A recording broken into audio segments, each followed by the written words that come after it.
Good day, all. So right now, I just want to send a word of encouragement out to somebody out there who may be feeling depressed, you may be feeling hopeless, suicidal, all type of negative situation. You have a kind of not too optimistic life, not too optimistic perspective of life right now. I just want to share a few verses with you, as well as just something to think about. Matthew 11, verse 28. Come unto me, all ye that labor and are heavy laden, and I will give you rest. Psalms 34, verse 18. The Lord is nigh to them that are of broken heart, and saveth such as of a contrite spirit. Contrite meaning broken spirit, bruised spirit. Spirit was, if you search it up, it says the spirit whereas you basically committed a sin and now you're in a state of regret, you're in a state of sorrow because of your sin. Now let's go over to Psalms 145, verse 18. The Lord is nigh unto all them that call upon him, to all that call upon him in truth. So now, basically, this is just a reminder to you that, the Lord is always there for you.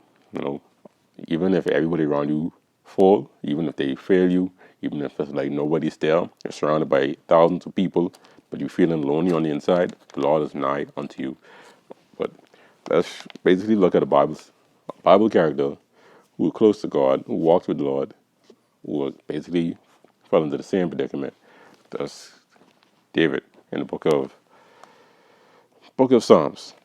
Psalms 3, and we'll go from portion of part 1, verse 1, and we'll go down.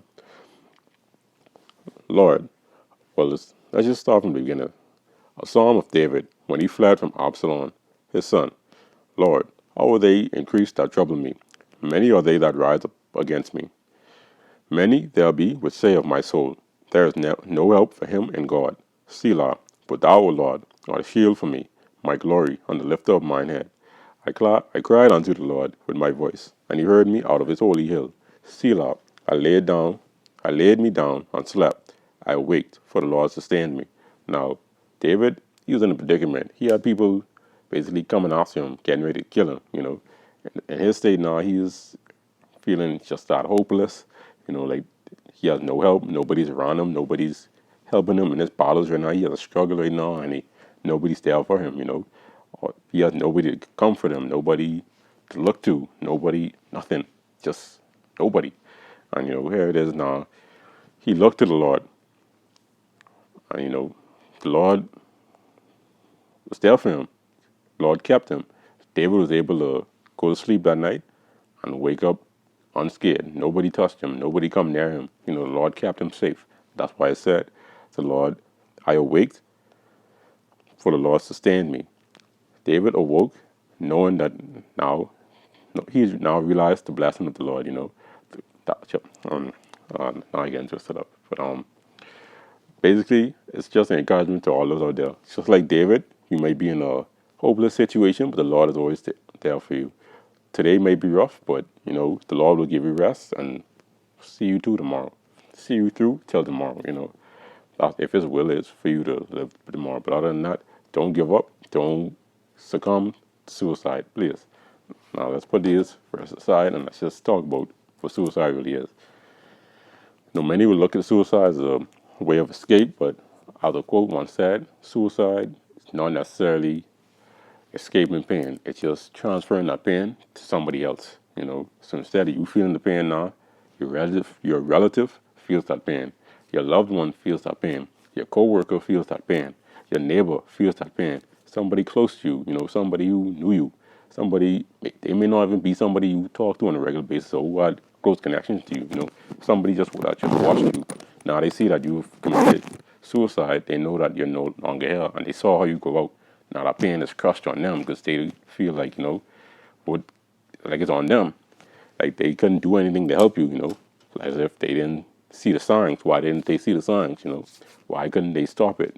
Why couldn't they just somehow become a better person so that you wouldn't do that act? Which is why suicide is a very dangerous thing as well as a damning thing. You commit suicide is an act of killing. As much as people want to debate about it, that suicide is not a sin, this, that, and the next thing, it is a sin. It's just like fornication, for example. If you were, say, I have to use this one. Even if you was to play, say, fondle yourself, or have sex with yourself, I'd say that's still or masturbate. That's still fornication. It's it's just fornicating with yourself, as opposed to fornicating with another person. Now let's switch over to this now. Similarly, just like how fornication can be with somebody else as well as yourself, so it can kill and be. You can kill somebody else as well as you can kill yourself, and that's breaking the commandments right there. God said, "Thou shalt not kill." You went ahead and killed yourself. So basically, you sent yourself to hell, really, you know. And that's really something you'd really. That's really the worst thing that you really could do to yourself. Really, it's like it's the struggles in this life really worth going to hell for. You know, you've gone through all this pain, try to escape the pain, only to end up in eternal pain. So, anybody considering suicide, please get out your mind. I don't know your circumstances. I don't know how you feel. I can't, but I can always just point you to the one who does know how you feel, and not the Lord above. You know, He knows your pain. He knows your struggle, and He knows what you need, you know, to feel better and whatnot. And also keep in mind too, everybody in life will not. Everybody won't be happy in life. Some people struggle from the very beginning to the very end. Some people have a good beginning and a struggle to the end. You know, it's a little big mix. Everybody doesn't have the same life. So don't compare your life to other people's one. Just because somebody else is doing something big and you're not, that doesn't mean you're any less valuable in this lifetime. Just because somebody has something, well, they achieved a certain goal and you somehow are unable to achieve it, that doesn't mean you're any less valuable. You know, you still have value. You still mean something. Just because somebody handles the situation well, they handle struggles well, and you tripping over everything, you know, you're unable to really get under control, that doesn't mean anything. That doesn't decrease your value. You know, you're still valuable in this life, you know. Just try to, you know, as we'd say, hold firm.